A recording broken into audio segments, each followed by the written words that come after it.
We do not claim to be SEBI's registered investment advisor. This video is for educational purpose. Stock market is subject to market risks.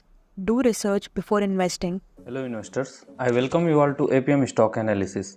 इस video में हम बात करेंगे Adani group से जुड़ी एक news की।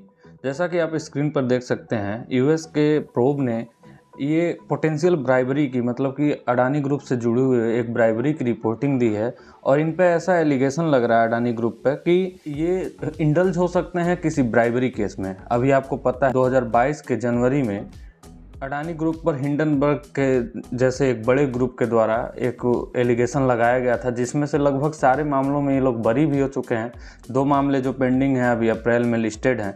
इसके अलावा अडानी ग्रुप पर लगातार एलिगेशंस लगाए जा रहे हैं और एक और बड़ी खबर निकल के आ रही है कि इस ग्रुप में ब्राइबरी से भी रिलेटेड कुछ लोग इंडल्ज्ड हैं। इन्वेस्टिगेटर्स अभी छानबीन कर रहे हैं कि क्या अडानी ग्रुप या फिर इससे जुड़े लोग, कंपनी से जुड़े लोग ऑफिशियल्स को पैसा दे रहे हैं या फिर फेवर कर रहे हैं एनर्जी प्रोजेक्ट को पाने के लिए। इस पे अभी जांच चल रही है। खैर, ये एलिगेशन अभी जांच के ही स्तर पर है, अभी देखने की बात है कि आगे क्या होता है इसमें।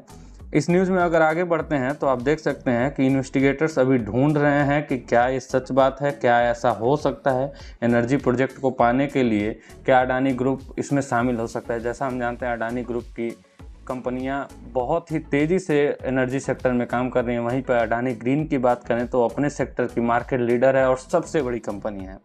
लगभग 2,26,000 करोड़ के मार्केट कैप की कंपनी है और इसके अलावा इस कंपनी की रिस्पॉन्सिबिलिटीज़ बहुत ज़्यादा है, क्योंकि बहुत सारे प्रोजेक्ट्स गुजरात में, ऑल ओवर इंडिया और कुछ आसपास के देशों में जैसे कि बांग्लादेश, भूटान जैसे देशों में भी इस कंपनी का एनर्जी सप्लाई है।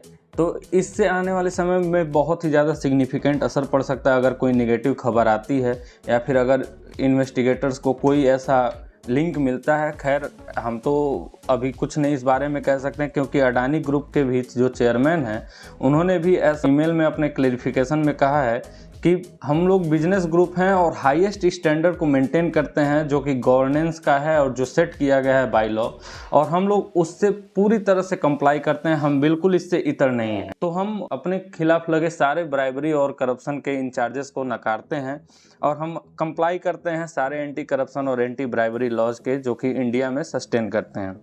तो इससे आने वाले समय में अब देखने वाली बात होगी कि अडानी ग्रुप के इस ईमेल या फिर स्टेटमेंट में कितनी सच्चाई है या फिर इन्वेस्टिगेशन में कितनी सच्चाई है।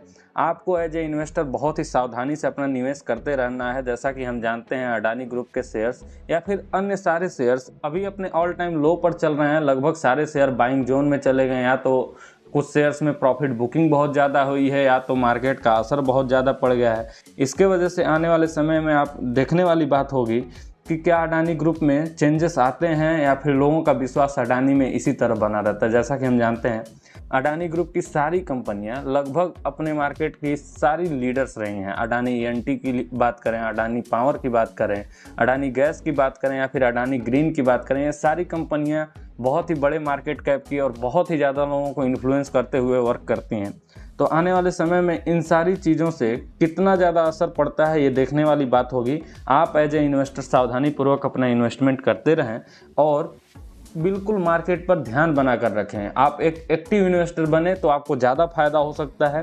आप कभी डोरमेंट इन्वेस्टर ना बने, अपने पोर्टफोलियो को स्वयं मैनेज करने की कोशिश करें। अभी मार्केट बहुत ही ज़्यादा वोलेटाइल है।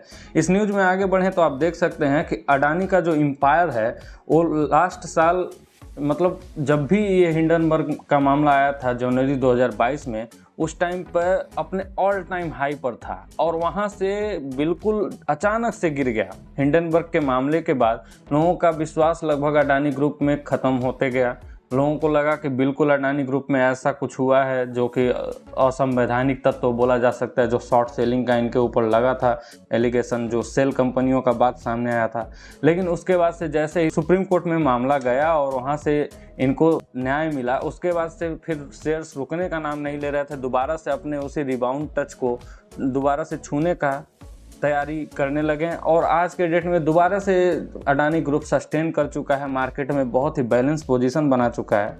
पर अब देखने वाली बात होगी कि ये जो आया है मामला, इससे अब कितना ज़्यादा चेंजेस देखने को मिलता है। ब्राइबरी का मामला किसी ऐसे कंपनी के लिए, वो भी एनर्जी प्रोजेक्ट के लिए, बहुत ही बड़ा सिग्निफिकेंट मूव हो सकता है। लेकिन अब देखने वाली बात है कि कंपनी ने तो नकार दिया है, इन्वेस्टिगेटर्स को क्या मिलता है और किस बेसिस पर ये सारी बातें रखी जा रही हैं मार्केट में।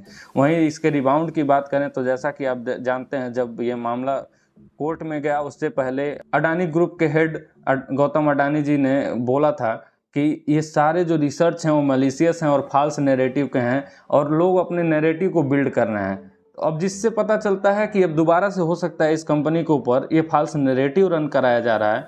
अभी आप देख सकते हैं पिछले 1 साल में 70% लगभग सारे शेयर्स अब गेन कर चुके हैं और शॉर्ट सेलर के क्लेम के बावजूद अब शेयर्स में इतना ज़्यादा प्रभाव देखने को मिल रहा है। अभी तो 2 मामले फिर भी पेंडिंग हैं, अप्रैल में सुने जाने हैं और उसका भी रिपोर्ट आना है। तो अब देखने हैं कि इन सारे न्यूज़ से अब अडानी ग्रुप पर क्या फ़र्क पड़ता है। आप एक सावधान इन्वेस्टर बने रहिए, अपने पोर्टफोलियो पर निगाह बनाए रखिए। इस वीडियो में यहीं तक। अगर और कोई अपडेट आता है तो हम आपके लिए लेकर हाजिर हो जाएंगे। और आपको कोई भी सवाल हो तो आप हमें इंस्टाग्राम, व्हाट्सएप, फेसबुक और टेलीग्राम पर पूछ सकते हैं। इन सारे सोशल मीडिया प्लेटफॉर्म्स का लिंक हमारे चैनल के डिस्क्रिप्शन में है। इस वीडियो में यहीं तक दोस्तों। Meet you all in the next video. Until then, thank you and Jai Hind.